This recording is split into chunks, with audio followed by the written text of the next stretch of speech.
Have you ever dreamed of becoming a millionaire or having financial freedom where you have complete control over your life and how you spend your time?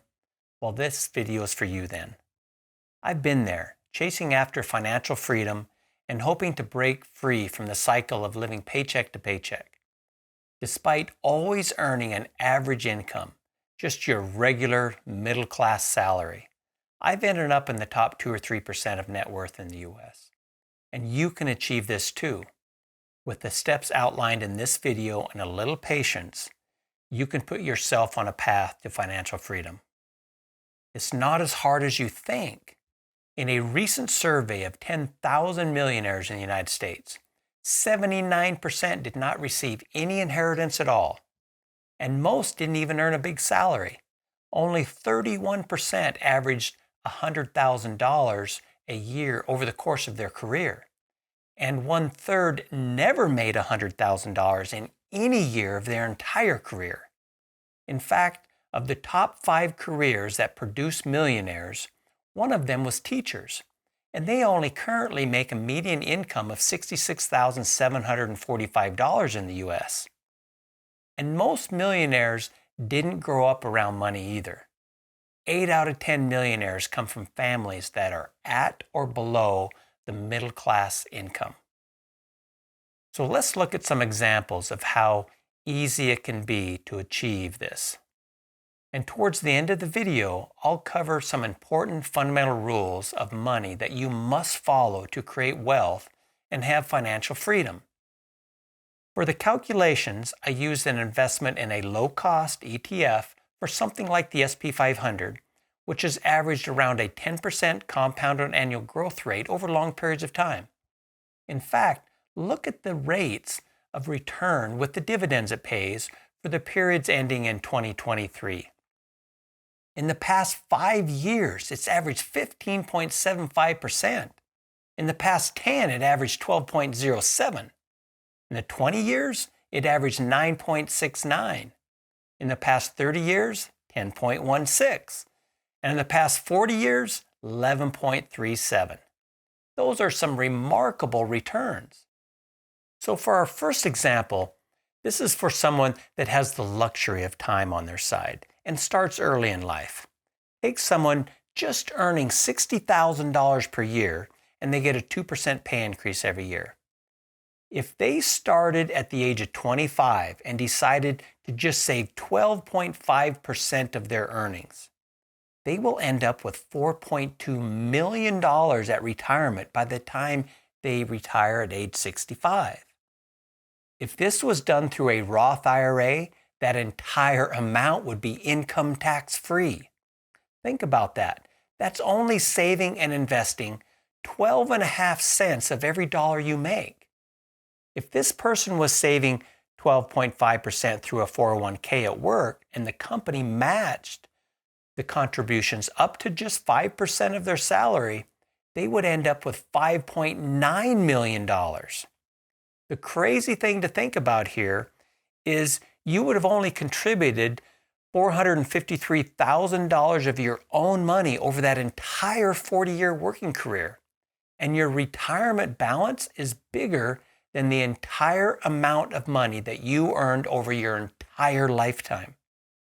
Now, what if you didn't start until the age of 35? With pay increases, by that time, their salary would have been $73,140. Now, if you start later, you must save more. So investing 20% of your salary alone would grow into slightly over $3 million.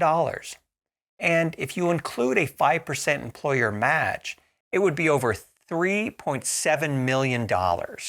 If you waited at the age of 45, by that time, this person would be making $89,157 per year. But you must be a little bit more aggressive and serious about your saving because you put it off longer. So if you're doing it without any employer match, investing 36% of your salary would get you to about $2.2 million. And with the 5% match, you would be slightly over $2.5 million. As you can see, the longer you wait to start thinking about your future, the more sacrifices you must make. Every year matters, so you have to start today. You don't have to make a lot of money to become wealthy either. You must get started investing as soon as you can and stick with it. Don't procrastinate and keep telling yourself you'll get started later. People always find a reason they can't save. When you're in college, you feel broke. In your 20s, you're just starting out, paying rent, maybe have a car payment, and things seem tough. When you're in your 30s, maybe you have a first child. You're buying diapers and formula, things seems tight. When you're in your 40s or early 50s, you might be trying to help with college expenses. And maybe you have a mortgage. Things seem tight.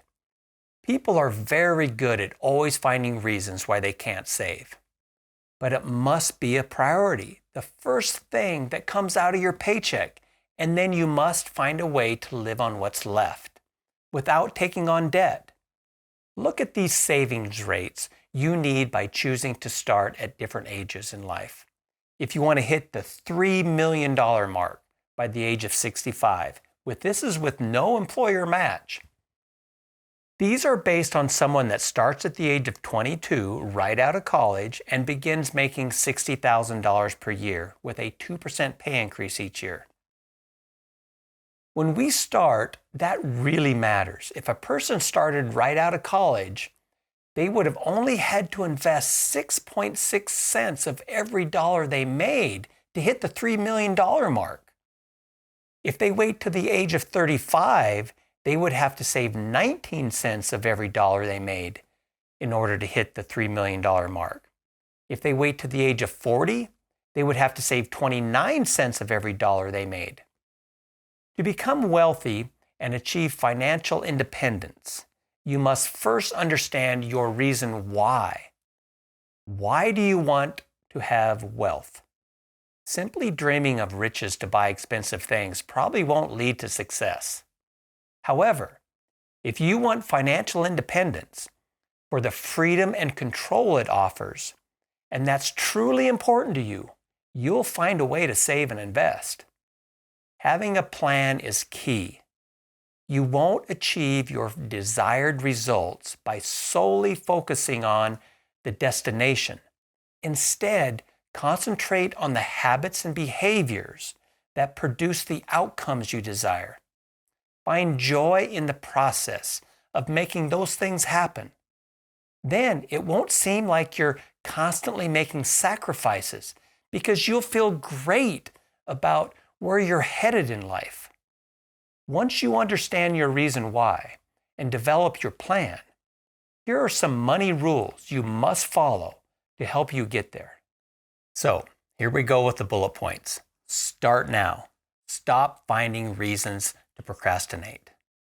Make it your number one priority. Investing is the first thing out of your paycheck, and then you live on what's left within your means. Create a budget. Know where every dollar is going so you can find areas where you can cut back and invest more. Remember that money saved is worth more than money earned. Why? Because you have already paid the Social Security tax, Medicare tax, income tax on it. Build an emergency fund so you have a cushion for life's unexpected expenses. It will prevent you from falling into debt when those things happen. If you have any debt, work hard to get out of it. Pay it off, unless it's a low-interest mortgage. Build a good credit score. It will save you money because all types of insurance will be cheaper, and you will get the best interest rates on auto and home loans. When your income does increase, don't increase your lifestyle at the same rate. Try taking 50% of every pay raise and diverting it to investing more. If your company offers a 401k, participate enough to get the full match. If you qualify, set up a Roth IRA at a discount broker like Fidelity or Schwab or Vanguard and invest in a low-cost ETF. Don't be too conservative either. Try something like the SP 500. If you max out your IRA and you can still invest more, go back to your 401k and add more to it. Remember that investing has nothing to do with intelligence. In fact, over a 15-year period, over 90% of professionally managed mutual funds do worse than their S&P 500 benchmarks. It's not hard to do better than professionals, and you don't have to know anything about picking stocks. So don't pay them a bunch of fees to do worse. Just use a low-cost ETF for the S&P 500. If you want to talk to an advisor at any point in your life, make sure they are a fiduciary and look for one that is fee-based. Just pay them by the hour for some advice. According to the advisory headquarters, the average fee for a $1 million portfolio is 1.02%. That's $10,200 you would be paying somebody every single year. And that's assuming they didn't put you in some toxic mutual fund like front-loaded funds. You must avoid unnecessary fees. Just use a low-cost, passively managed ETF for something that mimics the S&P 500 or the total U.S. market ETF.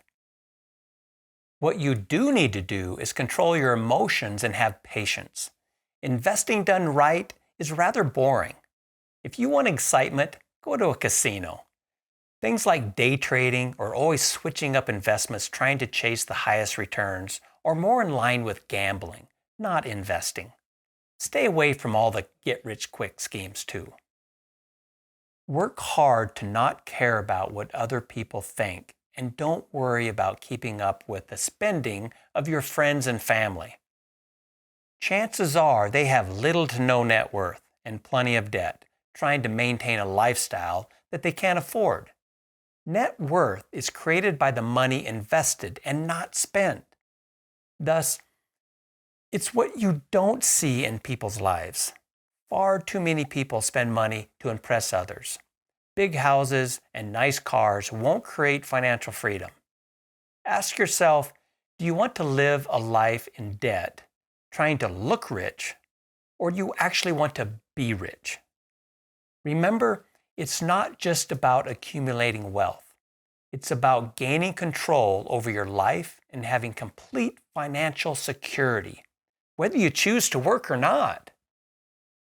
With the right mindset, discipline, and patience, you do have the power to shape your financial destiny, and you don't have to make a lot of money to do it either. Thank you for watching.